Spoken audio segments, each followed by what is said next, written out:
2024-25 நிதியாண்டிற்கான தமிழக அரசின் பட்ஜெட்டை நிதியமைச்சர் தங்கம் தென்னரசு சட்டப்பேரவையில் தாக்கல் செய்தார். பட்ஜெட்டின் ஒரு சில முக்கிய அம்சங்களை தற்போது பார்த்து வருகிறோம். உரிமை தொகைக்காக இந்த பட்ஜெட்டில் கூடுதலாக நிதி ஒதுக்கீடு செய்யப்பட்டிருக்கிறது. கடந்த 2023-24 நிதியாண்டை விட இந்த நிதியாண்டில் கூடுதலாக நிதி ஒதுக்கீடு செய்யப்பட்டிருக்கிறது.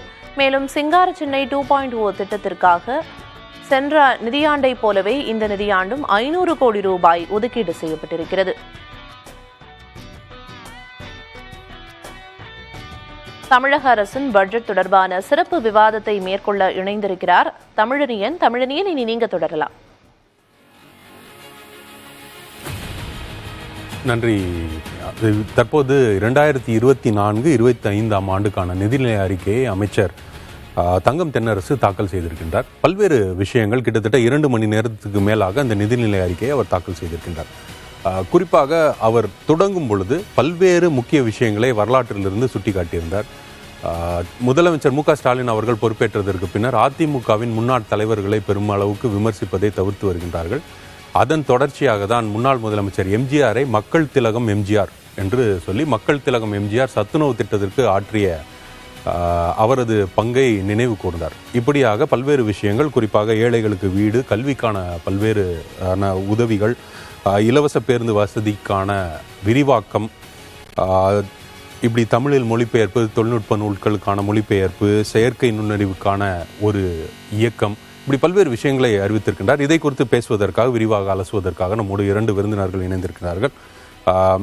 பொருளாதார நிபுணர் திரு சுப்பிரமணியம் மற்றும் திமுகவை சேர்ந்த சூர்யா கிருஷ்ணமூர்த்தி அவர்கள். இருவருக்கும் வணக்கம். திரு சூர்யா, உங்கள்கிட்ட தொடங்கலாம்னு நினைக்கிறேன். சாராம்சமாக இதிலிருந்து நீங்கள் பார்க்கக்கூடிய முக்கியமான விஷயங்கள், நிதிநிலை அறிக்கையிலேருந்து பார்க்கக்கூடியது என்ன?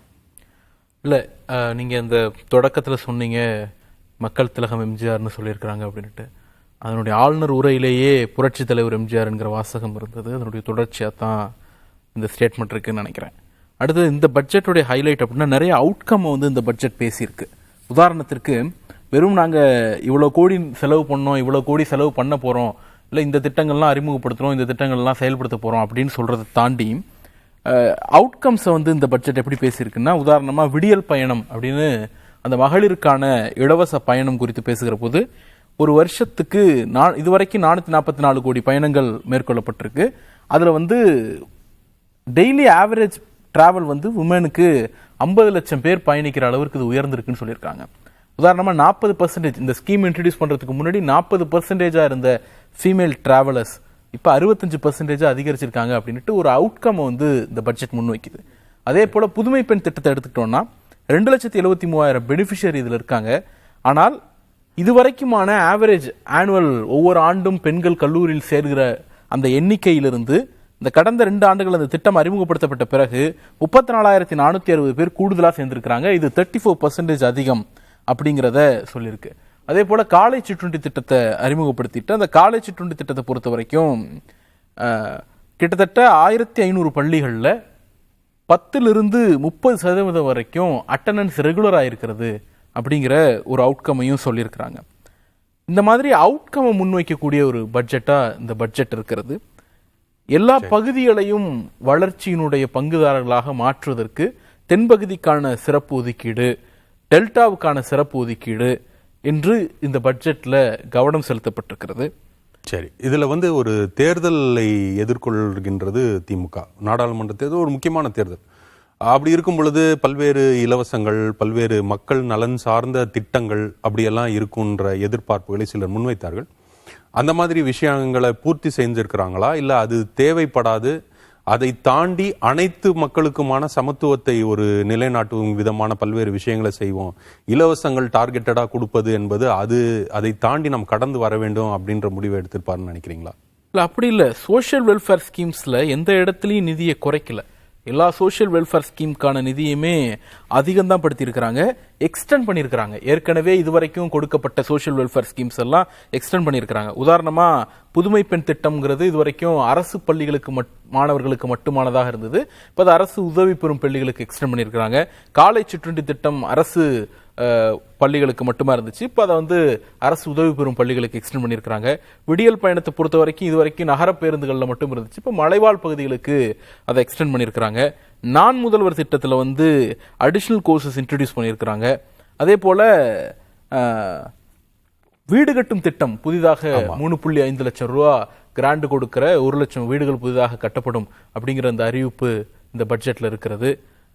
நிறைய புது ஸ்கீம்ஸ் இதுல இருக்கத்தான் செய்யுது. சரி, பல்வேறு மக்கள் நல திட்டங்கள் இருக்குது, விரிவுபடுத்தப்பட்டிருக்கு. புது திட்டங்கள், புது மக்கள் நல திட்டங்கள்ன்றத புதுசா அறிமுகப்படுத்தலனா கூட பல்வேறு திட்டங்கள் விரிவுபடுத்தப்பட்டிருக்கு. சரி, நாம் தொடர்ந்து பேசலாம். திரு சுப்பிரமணியன், முக்கியமாக இந்த பட்ஜெட் வந்து அனைவராலும் உன்னிப்பாக கவனிக்கக்கூடிய ஒரு பட்ஜெட். ஏன்னா பாரதிய ஜனதா கட்சி சற்று நாளுக்கு முன்னால ஒரு ஓட் ஆன் அக்கௌண்ட் அவங்க வந்து இது பண்ணியிருக்காங்க. ஆனால் இது முழு பட்ஜெட், ஏன்னா திமுக ஆட்சி காலம் இருக்குது.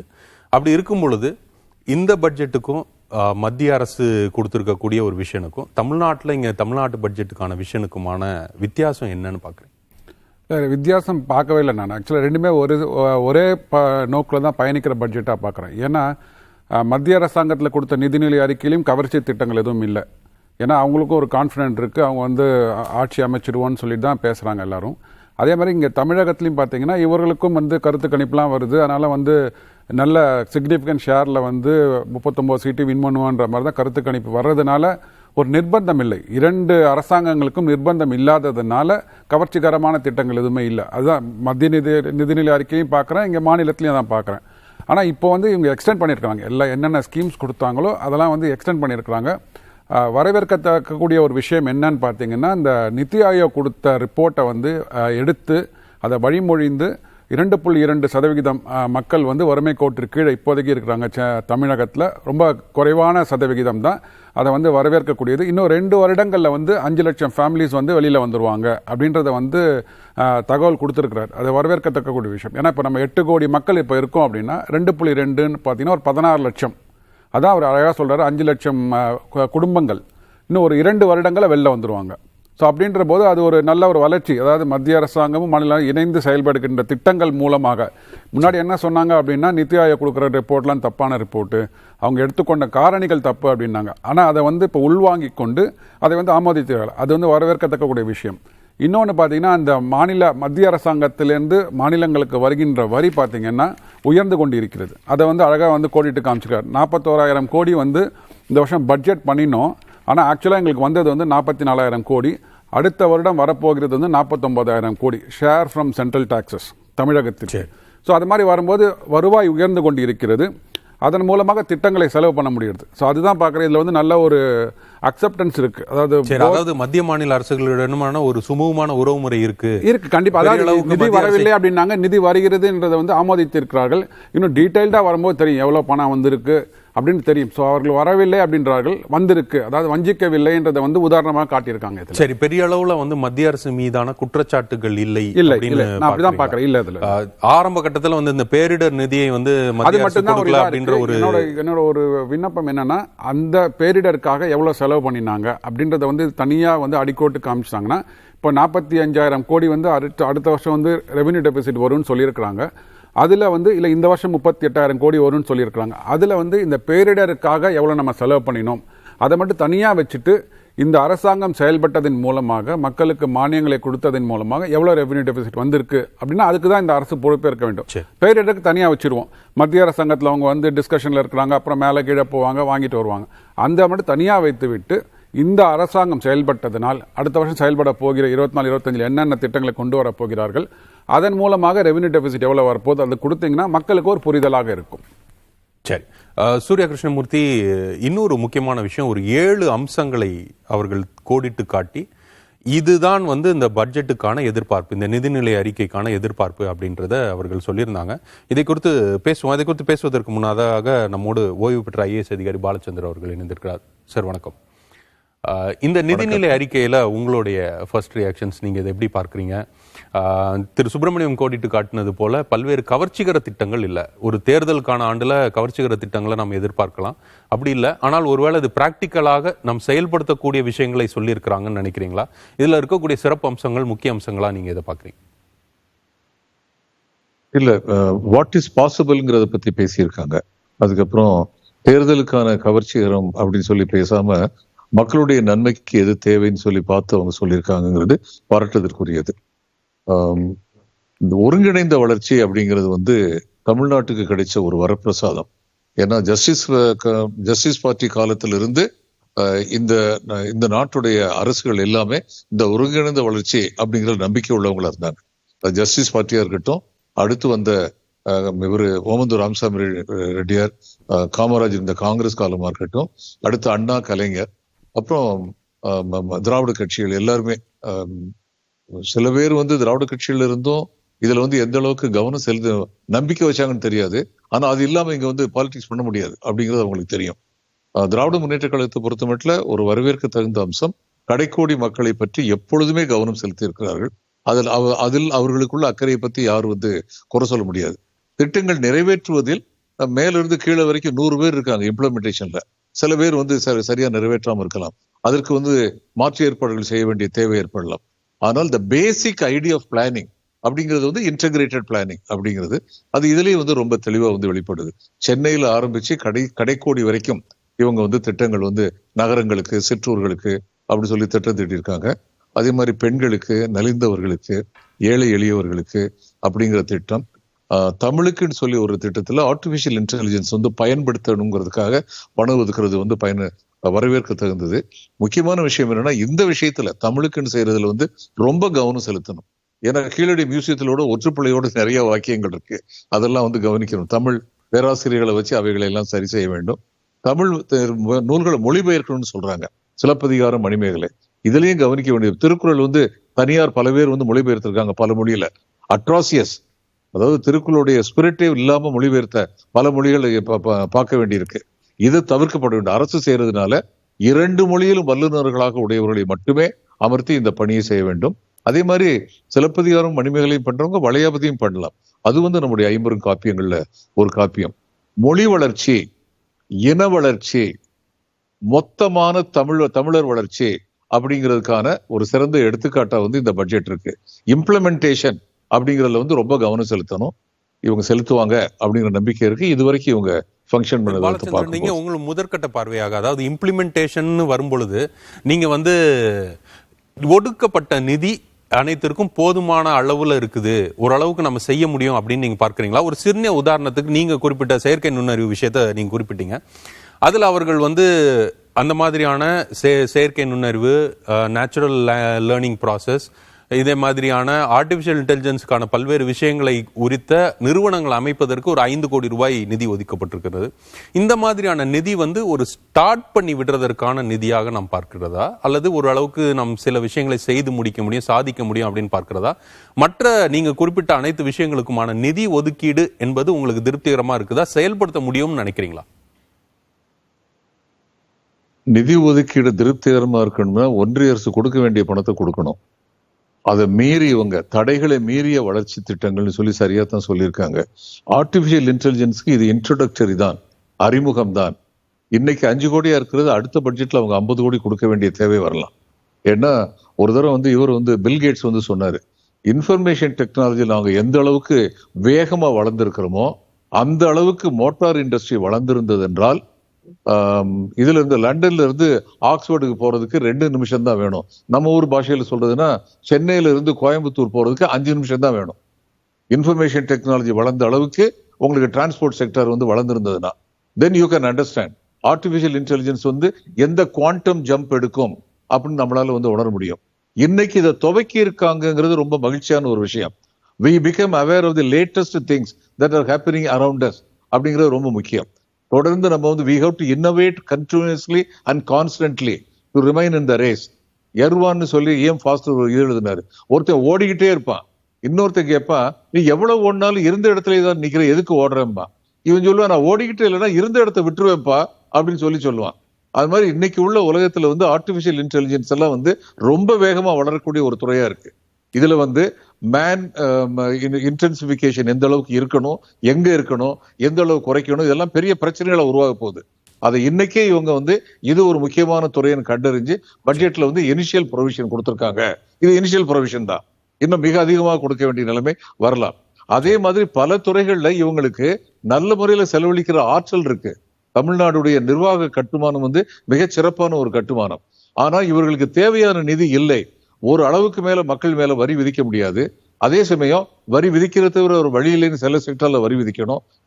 அப்படி வரி விதிப்பு வருகின்ற வருமானம் சரியான முறையில் ஈட்டல் வகுத்தலும் வல்லதரசு அப்படி சொல்லி இவரே சொல்லியிருக்காரு, வள்ளுவரே சொல்லியிருக்காரு. வரியும் விதிக்கணும், வருமானம் சேர்க்கணும், அதை சரியான முறையில செலவிடணும். இவங்களுக்கு வந்து இன்னைக்கு உள்ள நிலைமையில கவர்மெண்ட் ஆஃப் இந்தியா அவங்களுடைய ரெகுலேஷன் இதெல்லாம் பார்க்கும் பொழுது இவங்க லோன் வாங்கணும்னு நினைச்சா கூட நீங்க இந்தந்த கண்டிஷன்ஸ்க்கு எல்லாம் ஒத்துக்கிட்டா தான் உங்களுக்கு லோன் வாங்குறதுக்கே பெர்மிஷன் கொடுப்பேன் அப்படின்னு சொல்லி ஒன்றிய அரசு சொல்றாங்க. இதெல்லாம் இதுக்கு முன்னாடி கேள்விப்படாது. இந்த எல்லா இடர்பாடுகளுக்கும் மத்தியில் தான் இவர்கள் செயல்படுகிறார்கள் சொல்லி பார்க்கும் பொழுது இது நிச்சயமாக மிக சீரிய முயற்சி அப்படிங்கறதுல சந்தேகம் இல்லை. சரி, நிதியை ஈட்டுவதில் ஒரு நெருக்கடி, அந்த நெருக்கடியும் சமாளித்து கொண்டு தாக்கல் செய்யப்பட்ட நிதிநிலை அறிக்கைன்றதை சொல்றீங்க. நம்மோடு முன்னாள் அமைச்சர் மாஃபா பாண்டியராஜன் அவர்களும் இணைந்திருக்கின்றார். திரு மாஃபா பாண்டியராஜன், வணக்கம். இந்த நிதிநிலை அறிக்கையை வந்து நீங்க எப்படி பார்க்குறீங்க? முதற்கட்டமாக உங்களுடைய எதிர்பார்ப்புகள் நிறைவேற்றப்பட்டிருக்கிறதா? உங்களுடைய எதிர்பார்ப்புனா அதிமுகவும் சரி, இல்லை தொழில் நிறுவனங்கள் அவர்களுடைய எதிர்பார்ப்புகள், இதை இரண்டையும் சேர்த்து தான் கேட்க. இல்லை, எனக்கு இந்த பட்ஜெட்ல மெயினாக நான் பார்க்க வேண்டிய விஷயம்னு சொன்னீங்கன்னா, முதல் முறையாக தமிழகத்தில் 1920 நடந்த மக்கள் நலத்திட்டங்கள் எல்லாத்தையுமே வந்து ஒரு கோர்வையா சொல்ல முயற்சி பண்ணியிருக்கார் நிதியமைச்சர்.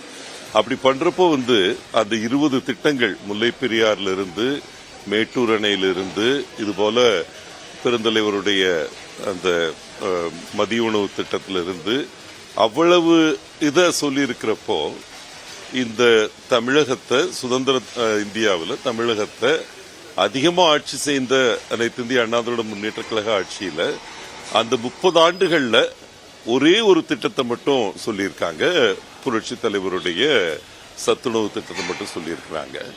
இது ரொம்ப அநியாயம் நினைக்கிறேன். ஏன்னா அவர் மனசாட்சிக்கே தெரியும். இப்ப தமிழகத்துல 1947 இருந்து நிறைவேற்றப்பட்ட திட்டங்கள்னு எடுத்துக்கிட்டீங்கன்னா, ராஜாஜியுடைய சேல்ஸ் டாக்ஸ கூட நீங்க ஒரு முக்கியமான ஒரு பயோனியரிங் ஸ்கீமா சொல்லி இருக்கிறீங்க. ஆனா புரட்சி தலைவி அம்மா கொண்டு வந்த அத்தனை திட்டங்கள், அதுவும் லேப்டாப் கொடுக்கிற திட்டமோ இல்ல வந்து தாலிக்கு தங்கம் திட்டமோ எதுவும் அதுல சொல்லப்படவில்லை. ஏதோ இந்த தமிழகத்துடைய ஒரே ஒரு சின்ன குறுக்கீடு ஆண்டு பல நிதிநிலை அறிக்கைகளை அதிமுக அரசு ஜெயலலிதா அவர்கள் தலைமையில் இருக்கும் பொழுது பல நிதிநிலை அறிக்கைகளை தாக்கல் செய்திருக்கின்றது. இதுல வந்து ஏதாவது ஒரு முறை திமுகவை குறித்து ஒரு புகழ்ச்சி, இல்ல திமுகவில் அதாவது கருணாநிதி அவர்கள் வந்து பொறுப்பேற்றதற்கு அப்புறம் இருந்த காலகட்டத்தில் அவர் கொண்டு வந்த திட்டங்களை கொண்டு புகழ்வதோ அதை குறித்து பேசுவதோ பாராட்டுவதோ அப்படி நடந்திருக்குமா? இப்போ இவர்கள் வந்து எம்ஜிஆர் அவர்களை முன்னாள் முதல்வரை மக்கள் திலகம்னு சொல்லி அவர்கள் அதை பேசியிருக்கிறாங்க. நம்ம வந்து இது பொலிட்டிக்கலா நம்ம போனோம்னா நிறைய விஷயங்கள் நம்ம பேசுறதுக்கு கடினமா இருக்கும்னு நினைக்கிறேன். உங்களோட பாயிண்ட் நீங்க சொன்னீங்க. நீங்க அடுத்த கட்டமாக இந்த நிதிநிலை அறிக்கை குறித்து நிதிநிலை அறிக்கை தான் நான் சொல்லிட்டு இருக்கேன். நிதிநிலை அறிக்கையில முதல் முறையாக நிதிநிலை அறிக்கையின் வரலாறு சொல்லியிருக்கிறாரு நிதியமைச்சர். அந்த மாதிரி வந்து நிதிநிலை அறிக்கையின் வரலாறு சொல்றப்போ இந்த மாதிரி ஒரு காழ்ப்புணர்ச்சி தேவையில்லைன்றது முதல்ல பதிவு பண்ணிக்கிட்டு, இரண்டாவது நீங்க 100 பக்கம் வந்து நிதிநிலை அறிக்கை கொடுத்திருக்கீங்கன்னா அதுல நீங்க சொல்றது எப்பயுமே வந்து தமிழ்நாட்டுடைய வளர்ச்சி ஜிடிபி growth வந்து எந்த அளவு இருந்திருக்குன்றத இதுவரைக்கும் வந்து எல்லா பட்ஜெட்லயுமே முதல் 2 பக்கத்துல சொல்லிடுவாங்க. ஆனா இந்த பட்ஜெட்ல அது சொல்லப்படவில்லை. ஏதோ ஒரு இடத்துல என்ன சொல்லியிருக்குன்னா இரண்டாவது பெரிய பொருளாதாரம் சொல்லியிருக்காங்க. இரண்டாவது பெரிய பொருளாதாரமாக தமிழகத்தை உயர்த்தியது சென்ற அரசு. ஓகே, இந்த அரசு இன்னைக்கு தேதிக்கு பாத்தீங்கன்னா நம்ம 2வது நிலையை இழந்து உத்தரப்பிரதேசத்தை இழந்து நாம 3வது இடத்துக்கு சென்றிருக்கிறோம். இந்த 3வது பொருளாதாரம் என்பது உண்மை. இதை வந்து பல அறிக்கைகளையும் சொல்லி இருக்கிறாங்க. ஆனா அந்த வீழ்ச்சியை வந்து எந்த இடத்துலயுமே ரெக்கக்னைஸ் பண்ணல இந்த நிதிநிலை அறிக்கையில. அதற்கு உண்மைக்கு புறம்பாக நம்ம வந்து இன்னும் 2வது இடத்துல இருக்கோம் அப்படின்னு பதிவு பண்ணது உண்மைக்கு. அதாவது மாநில ஜிஎஸ்டிபி, அதாவது ஒட்டுமொத்த உள்நாட்டு உற்பத்தி, மாநில உற்பத்தியில வந்து உத்தரப்பிரதேசுக்கு பின்தங்கி இருக்கிறது தமிழ்நாடு. உத்தரப்பிரதேசம் 2வது இடத்துக்கு போயிடுச்சு, தமிழ்நாடு 3வது இடத்துக்கு போயிடுச்சு நீங்க சொல்ல வரீங்க இல்லையா? 3வது வந்திருக்கு. ஆமா, நாங்க சொல்ல வரல, எல்லாமே அறிந்த உண்மை. அது மத்திய அரசாங்கத்தோட எல்லா ரிப்போர்ட்டுமே வந்துகிட்டே இருக்கு. சமீபத்தில் அதற்கு குறித்து ஒரு கட்டுரை எழுதியிருந்தாரு முன்னாள் நிதியமைச்சர் பிடிஆர் வந்து ஒரு கட்டுரை எழுதியிருந்தாரு. இது உண்மை இல்ல, தமிழ்நாடு தான் இன்னும் 2வது இடத்துல இருக்குன்னு சொல்லி பல்வேறு விஷயங்கள் ஆதாரப்பூர்வமா அவர்கள் எழுதியிருந்தாரு. அதுல உங்களுக்கு உடன்பாடு இல்லையா? ஓகே, உடன்பாடு கண்டிப்பா இல்லைங்க. ஏன்னா உங்களுக்கு எல்லாருக்குமே தெரியும், இன்னைக்கு வந்து அவங்க கடந்த ஆண்டு முதல் ஆண்டு இந்த திமுக அரசாங்கம் வந்ததுக்கு அப்புறம் முதல் 2 ஆண்டுகளும் இந்தியாவின் வளர்ச்சி விகிதத்தை விட தமிழக வளர்ச்சி விகிதம் கீழே விழுந்து விட்டது என்பது நிதர்சனமான உண்மை. இந்த பட்ஜெட்ல அவங்க என்ன சொல்லியிருக்காங்கன்னா, இந்தியா வளர்ச்சி விகிதத்தோட 1 விழுக்காடு நாம அதிகமாயிருக்கோம் அப்படின்னு சொல்லியிருக்காங்க. அது உண்மையும் கூட, அது எங்களுக்கு மாற்றுக்கருத்து கிடையாது. ஆனா முதல் 2 ஆண்டுகள் விழுந்த வீழ்ச்சியினால் இன்னைக்கு வந்து உத்தரப்பிரதேசத்துக்கு பின்னால் நம்ம சென்று விட்டோம். ஏன் உப்பிக்கு கீழே போனோம், அயோத்தியால மட்டுமே 25,000 கோடி ஸ்பெண்ட் பண்ணியிருக்காங்க. இந்த மாதிரி பல விஷயங்கள் உண்மைதான். அதுல எனக்கு பிடிஆருடைய கருத்து, அந்த நீங்க சொன்ன கருத்து உண்மை அப்படின்றது, அதுல சில உண்மைகள் இருக்கு, அது இல்லைன்னு சொல்லல. நிறைய வந்து திட்டங்கள் வந்து உத்தரப்பிரதேசத்துக்கு போயிருக்கு. ஆனா ஜிடிபி என்பது இன்னைக்கு தமிழ்நாட்டை விட அவங்க வந்து அதிகமா போயிட்டாங்க அப்படின்றது ஒரு நிதர்சனமான உண்மை. அதை மறைக்கிறதுல அர்த்தம் இல்லைன்னு நான் நினைக்கிறேன். ஒண்ணு. 2வது, இந்த கடன் வந்து இப்ப 8 லட்சத்தை தாண்டிருச்சு. தமிழ்நாட்டுடைய கடன் நிலை என்பது 8 லட்சத்தை தாண்டி விட்டது, 8 லட்சம் கோடிகளை தாண்டி விட்டதுன்றத ஏன் மறைக்கணும்னு தெரியல. இதுல வந்து நார்மலா இதுவரைக்கும் வந்த எல்லா நிதிநிலை அறிக்கைகளையும் பாத்தீங்கன்னா அந்த அனெக்ஷன் வந்து உடனே வந்து அப்லோட் பண்ணிடுவாங்க. அதுல எவ்வளவு கடன்றத சொல்லுவாங்க, அந்த கடனுக்கு வட்டி எவ்வளவுன்னு சொல்லுவாங்க. இது எல்லாமே மறைக்கப்பட்டு இருக்கிறது. குறிப்பாக வந்து எவ்வளவு கேபிட்டல் எக்ஸ்பெண்டிச்சர், அதாவது நிதிநிலை அறிக்கையில உங்களுக்கு அந்த ஸ்டேட் கவர்மெண்டுடைய பிஸ்கல் டெபிசிட் எவ்வளவு, அதனுடைய பைனான்சியல் டெபிசிட் எவ்வளவு, அது உபரி பட்ஜெட்டா இல்ல குற்றாக்குறை பட்ஜெட்டா, இது வந்து வெகு வெளிப்படையாக சொல்லப்படும். இந்த பட்ஜெட்ல இதுவரைக்கும் அது வந்து நெட்ல அப்லோட் பண்ணப்படவில்லை. அதனால வெளிமக்கள் யாருக்கும் தெரியாம அதை வச்சிருக்கிறதுல பெருமுயற்சி எடுத்திருக்கிறார் நிதியமைச்சர். என்னை பொறுத்த வரைக்கும் குறைந்தது 8 லட்சம் கோடிக்கு மேல இன்னைக்கு வந்து தமிழ்நாட்டுடைய கடன் அதிகப்பட்டிருக்கும். அப்படிங்கிறப்ப குறைந்தது 50,000 கோடிக்கு மேல இன்னைக்கு வந்து கடனுக்கான வட்டி இருக்கும்னு நினைக்கிறேன்.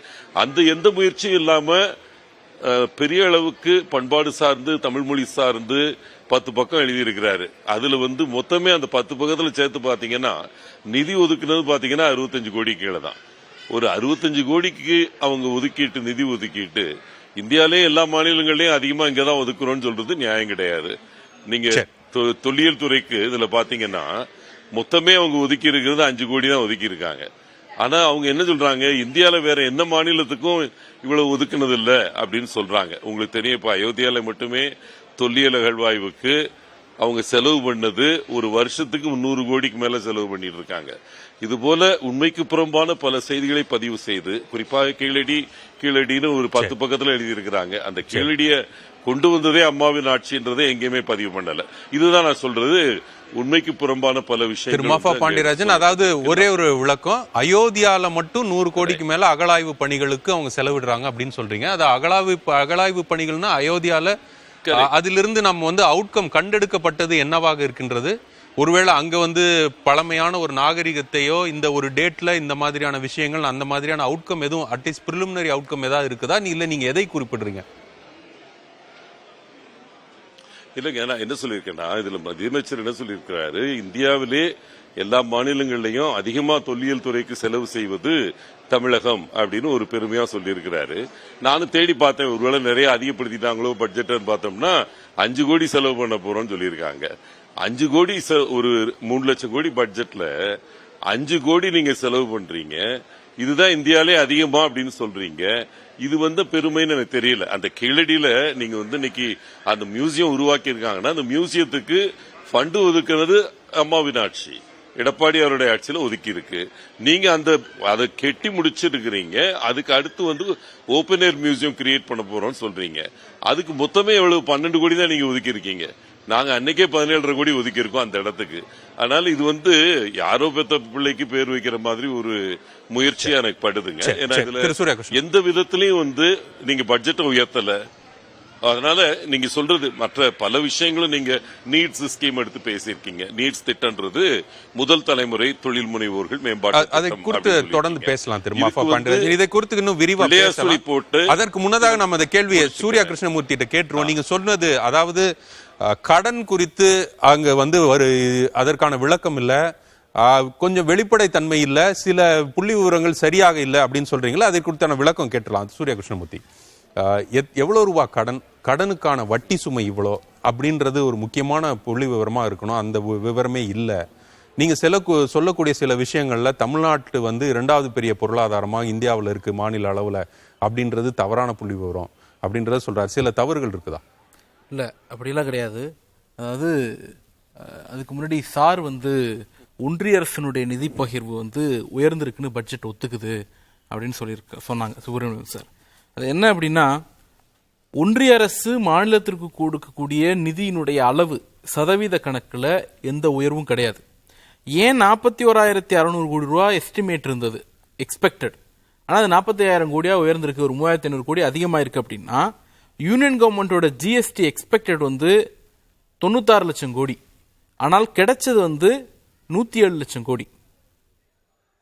அதே போல ஒட்டுமொத்த டாக்ஸ் ரெவன்யூ அவங்களுக்கு எக்ஸ்பெக்ட் பண்ணது கிட்டத்தட்ட 333 லட்சம் கோடி, ஆனால் கிடைச்சது 38 லட்சம் கோடி.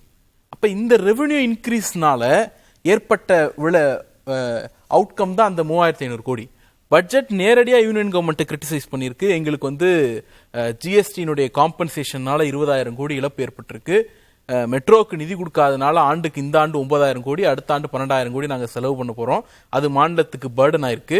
இன்னொன்று, இதை வந்து நீங்கள் வந்து டிஎன்இபிக்கான இழப்பீட்டு தொகையை வந்து நாங்கள் கொடுக்கல அப்படின்னா நீங்கள் வந்து அதை கடன் வாங்கும் அளவுலேருந்து குறைப்பேன்னு சொல்கிறீங்க.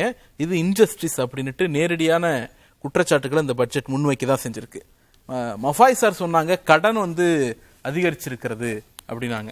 கடனை பொறுத்த வரைக்கும் 2010-11 ஒரு ஆண்டுக்கு வாங்கப்பட்ட கடனோட அளவுங்கிறது 12,466 கோடி ரூபா, 16% ஜிடிபியில், தமிழ்நாட்டுடைய ஒட்டுமொத்த ஜிடிபியில். அது 2020-21 இவங்க விட்டுட்டு போகும்போது 88,477 கோடி ரூபா, 25% ஜிடிபியில். இவங்க போட்ட கடைசி இன்ட்ரீம் பட்ஜெட்ல ஒட்டுமொத்த அவுட்ஸ்டாண்டிங் லைபிலிட்டி வந்து 5,70,189 கோடி ரூபா, அதாவது 26.69% ஒட்டுமொத்த ஜிடிபியில். இன்னைக்கு அது வந்து கடைசியா 28.7 28.7 அப்படிங்கிற லெவல்ல தான் எஸ்டிமேட்ல 25-26 இருக்கும். இந்த ஆண்டு 28-29 பர்மிட், அதாவது 15th ஃபினான்ஸ் கமிஷன் பர்மிட் பண்ண அளவு அப்படிங்கிறது 28.9% ஆஃப் ஜிடிபி. ஆனால் இதுவரைக்கும் ஏன் அதற்கான வெளிப்படைத்தன்மை ஏன் இல்லன்னு பட்ஜெட்ல இருக்கே, பட்ஜெட்ல இருந்து நான் வாசிக்கிறேன். அவர் அது இல்ல, நம்ம வந்து அந்த அனெக்சர் கூட அப்லோட் ஆகல அப்படின்னு சொல்றாரு. பட்ஜெட்ல கணக்கு இருக்குது, அவர் வாசித்ததுலயே இருக்கு. பட்ஜெட்ல கணக்கு இருக்கு, அதை நீங்க கால்குலேட் பண்ணி பாத்துக்க வேண்டியதுதான். அவுட்ஸ்டாண்டிங் டெப்ட் 2024-25 பட்ஜெட் எஸ்டிமேட்ல 26.4%, ஆனா பெர்மிசபிள் வந்து 28.9%. நீங்க ஒன்றிய அரசினுடைய கடன் அளவோட கம்பேர் பண்ணி பார்த்தோம் அப்படின்னா இது ரொம்ப குறைவு. 58.12% ஆஃப் ஜிடிபி வந்து ஒன்றிய அரசினுடைய கடன் அளவா இருக்கு. அதாவது வெறும் யூனியன் கவர்மெண்டோட மட்டும், ஸ்டேட்டோட சேர்க்கிறது இல்ல. சார், நான் அவரு கொடுத்திருக்கிற 100 பக்கத்தையும் முழுமையா படிச்சு பார்த்தேன். எங்கேயுமே வந்து எவ்வளவு கடன், அதுக்கு எவ்வளவு வட்டின்ற அர்த்தமே இல்லாம இருக்கு. இது வரைக்கும் பிடிஆர் போட்ட பட்ஜெட்ல இருக்கட்டும், அதுக்கு முன்னால எங்க அரசுல போட்ட பட்ஜெட்டா இருக்கட்டும், இறுதியில ஒரு பேப்பர் போடுவாங்க, ஒரு ஸ்டாட்டிஸ்டிக்கல் இன்ஃபர்மேஷன் கொடுப்பாங்க. அதுல வந்து ரொம்ப தெளிவா எவ்வளவு கடன், அந்த கடனுக்கு வட்டி எவ்வளவுன்றத மிக தெளிவா செஞ்சு கொடுத்திருப்பாங்க. அது எதுவுமே இல்லாத பட்ஜெட்ன்ற பெருமையை இந்த பட்ஜெட் பெறுதுங்க. ஆனா என்னுடைய கணக்குப்படி குறைந்தது 8.9 லட்சம் கோடி இன்னைக்கு தமிழகத்துடைய கடனுங்க. அது வந்து அதுல இருக்கிற வட்டி மட்டுமே 50,000 கோடிக்கு மேல ஒரு ஆண்டுக்கு வரும்னு நான் நம்புறேன். ஓகே, இதை எஸ்டிமேட் தான் பண்ண முடியும், ஏன்னா வெளிப்படைத்தன்மை இல்லாத பட்ஜெட் நான் சொல்றது அதுதான் காரணம். அதோட நான் கேட்ட முதல் கேள்விக்கு அவர் ஆன்சரே பண்ணல. ஏன்னா கவர்னர் உரையில கூட நீங்க என்ன சொல்லியிருக்கீங்க, 9 விழுக்காடு நம்ம ஜிடிபி வந்து இந்திய பொருளாதாரத்துல 9 விழுக்காடாக உயர்ந்திருக்கிறதுன்னு சொன்னீங்க. இது ஆக்சுவலா வந்து 9.2 விழுக்காடுல இருந்து 9 விழுக்காடா குறைந்து இருக்கிறது இந்த ஆண்டு வந்து பாத்தீங்கன்னா. அதனாலதான் யூபி நம்மளை கடந்து சென்று இருக்கிறது இந்த ஆண்டு வந்து. அதே போல நான் கேட்ட இன்னொரு கேள்விக்கும் பதில் இல்ல. தொல்லியல் துறையில 10 பக்கம் பேசியிருக்கீங்களே, அந்த துறைக்கு மொத்தமே 5 கோடி ஒதுக்குறீங்களே, இது என்ன நியாயம்? 5 கோடி ஒதுக்குற துறைக்கு பத்தி 10 பக்கம் பேச வேண்டிய அவசியம் என்ன?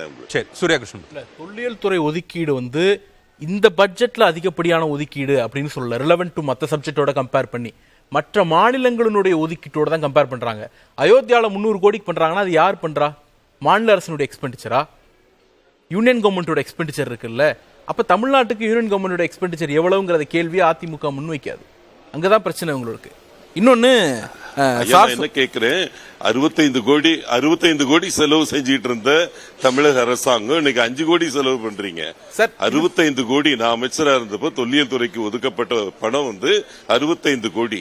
இன்னைக்கு 65 கோடி இருக்கிறப்போ நாங்க பெருசா அதை கிளைம் பண்ணல.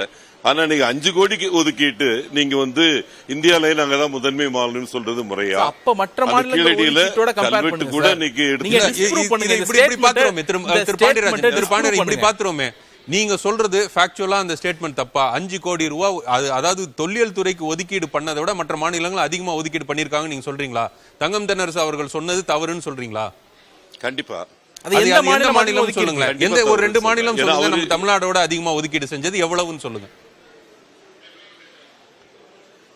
ஏங்க இங்க பாருங்க, நான் என்ன கேட்கிறேன், தொல்லியல் துறை உருவாக்கப்பட்டது தமிழகத்துல தான், ஒரு மாநில அளவுல உருவாக்கப்பட்டது தமிழகத்துல.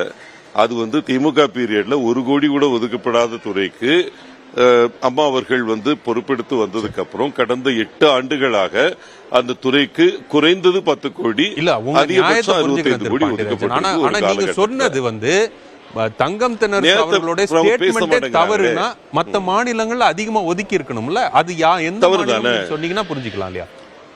ஏங்க இங்க பாருங்க, நான் எடுத்து சொன்ன யூபிஓமே எடுத்துக்கிட்டீங்களேன். யூபிஓமே எடுத்துக்கிட்டீங்கன்னா பல மாநிலங்கள்ல அவங்க மத்திய அரசாங்கத்தோட ஃபண்ட்ஸை எடுத்து அவங்களால செலவு செய்ய முடியுது. இப்ப நம்ம மத்திய அரசாங்கத்திலிருந்து எதுவுமே வாங்க முடியாத ஒரு நிலையில இருக்கோம்ல. இங்க அவங்களும் டைரக்டா ஒதுக்குறது இல்ல, இவங்களும் வாங்குறது இல்ல. அந்த மாதிரி வச்சுக்கிட்டு மொத்தமே நான் என்ன கேட்கிறேன், 5 கோடி ஒதுக்கப்பட்ட ஒரு துறையை பத்தி 10 பக்கம் நீங்க எழுதுறீங்க.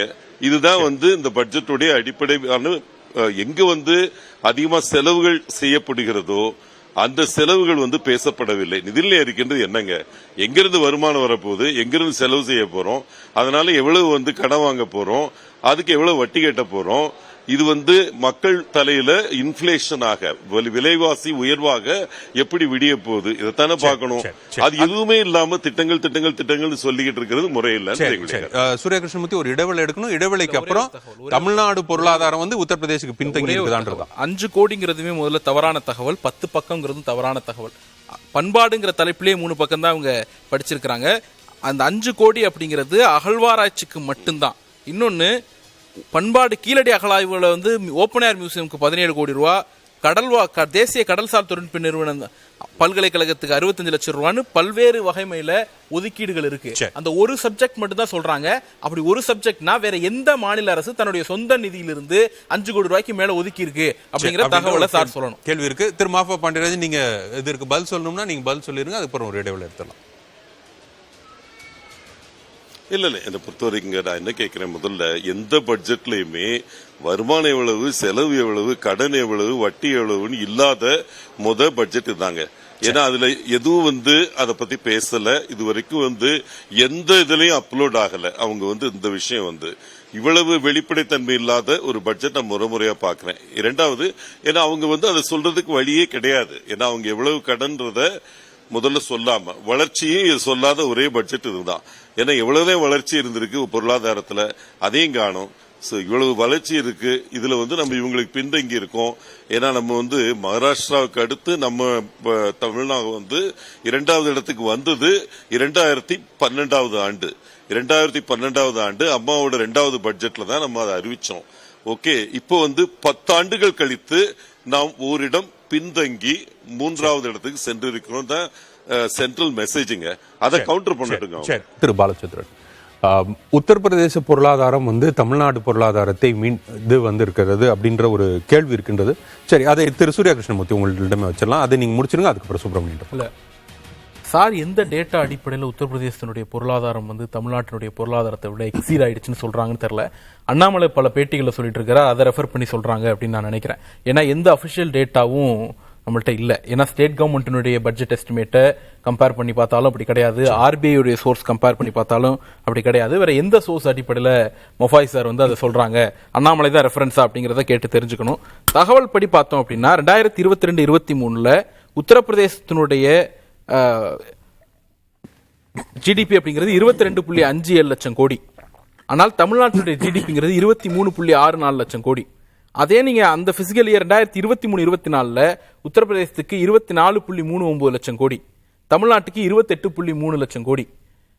இதை விட இன்னொரு பக்கம் நீங்க கான்ஸ்டன்ட் பிரைஸ் அப்புறம் வந்து இன்ஃபிளேஷன் அட்ஜஸ்ட் பண்ணாம பண்ணுவோம். இன்ஃபிளேஷனை அட்ஜஸ்ட் பண்ணாலும் பண்ணலனாலும் உத்தரப்பிரதேசத்தை விட தமிழ்நாட்டுடைய எக்கனாமி கூடுதலா இருக்கு அப்படிங்கிறது தான் இதுவரைக்கும் வந்து அபிஷியல் டேட்டா. இதுல எந்த இடத்துல அவங்க எக்ஸிட் ஆறாங்கன்னு தெரியல. இது ஒண்ணு. ரெண்டாவது ஒரு அண்மை செய்தி பார்க்கலாம். காங்கிரஸ் கட்சியின் மாநில தலைவர் திரு செல்வப்பெருந்தகை செய்தியாளர்களை சந்திக்கிறார். அதை தற்போது பார்க்கலாம். வழிகாட்டி கொண்டிருக்கிறது, ஏற்றுமதியில முதன்மை மாநிலமாக விலகி கொண்டிருக்கிறது. இது மோடியுடைய திட்டமா? இது ஏதாவது உண்மைக்கு புறம்பாக பேச வேண்டும் என்று பாஜகவுடைய தலைவர்கள் இதே வேலையாக இருக்கிறார்கள். உண்மையை பேச முடியாதவர்களால் உண்மைக்கு புறம்பாகத்தான் பேசுவார்கள். அதுதான் பாஜக.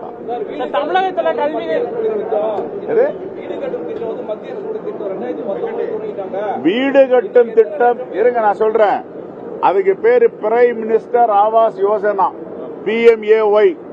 இது மாதிரி ஒரு குளறுபடி திட்டம் ஒன்றிய அரசுல எந்த திட்டமும் கிடையாது. இந்த PMAYல 2011ஆம் ஆண்டு ஒரு கணக்கெடுப்பு செஞ்சாங்க.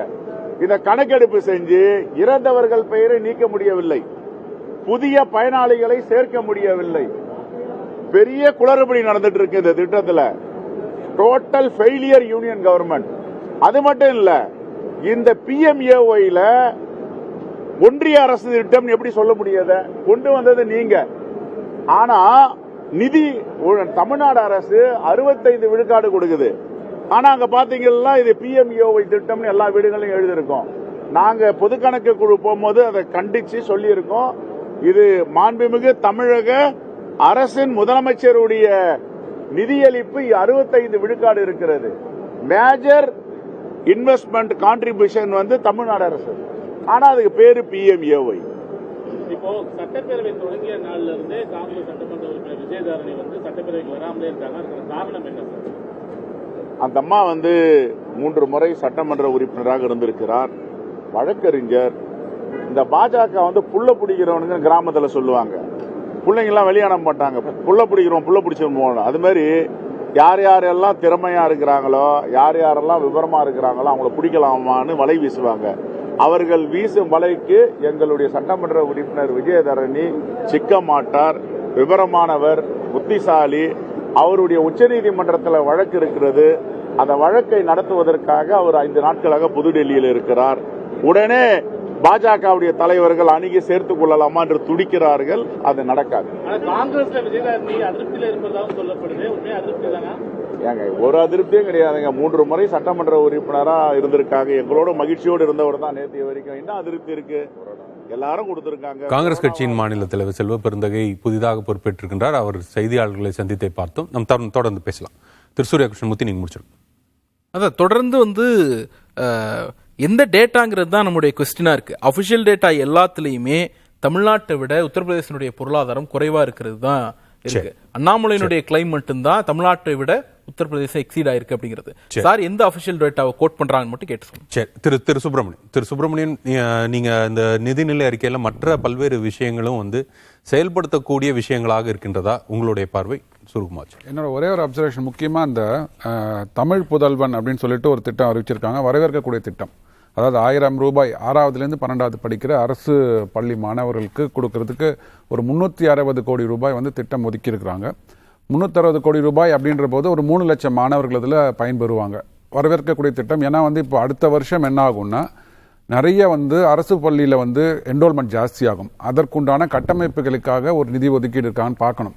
ஏன் அப்படி சொல்றேன்னா, இங்கே 18 லட்சம் கோடி மக்கள், 18 லட்சம் மாணவர்களுக்கு வந்து சிற்றுண்டி நம்ம கொடுக்குறோம். ஆனால் இன்னைக்கு அரசு பள்ளியில் வந்து உயர்கல்வியில் படிக்கிறது வந்து 3 லட்சம் அப்படின்னா ஒரு 12 லட்சம் மாணவர்கள் வந்து டிராப் அவுட் ஆகிறாங்க. சிக்னிஃபிகண்ட் இன்ஃபர்மேஷன் இது. 18 லட்சம் மாணவர்களுக்கு வந்து சிற்றுண்டி கொடுக்குறோம்.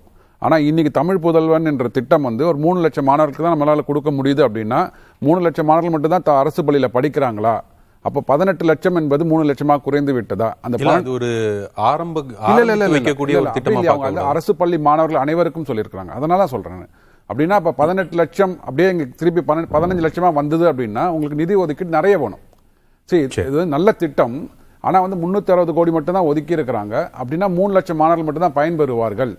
18 லட்சம் மாணவர்களுக்கு சிற்றுண்டியை கொடுத்து விட்டு 3 லட்சம் மாணவர்களுக்கு 1000 ரூபாய் இங்க கொடுக்குறோம் அப்படின்னா அந்த மீதி 15 லட்சம் மாணவர்கள் இருக்காங்க இல்லையா, அது டிராப் அவுட் ஆகுறாங்களா இல்ல இன்னும் கவரேஜ் பண்ணலையா? பாலச்சந்தர் குறுக்கிட உங்க கேள்விக்கு திரு பாலச்சந்தர்.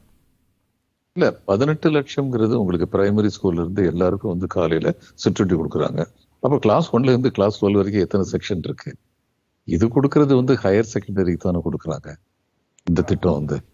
அப்ப இது அந்த மாதிரி கம்பேரிசன் சரியா இருக்காதுன்னு ஒரே நிமிஷம் சார், அரசியல்லாம் விட்டுடுங்க சார். நான் ஒரு இன்டர்பிரேஷன்ல சொல்றேன். நான் 18 லட்சம் மாணவர்கள் 1 to 5th ஸ்டாண்டர்ட் வரைக்கும் படிக்கிறாங்க அப்படின்னா கிட்டத்தட்ட ஒரு 15 லட்சம் மாணவர்கள் உயர்கல்விக்கு வருவாங்க இல்லையா, 6ல இருந்து 12க்கு வருவாங்க இல்லையா.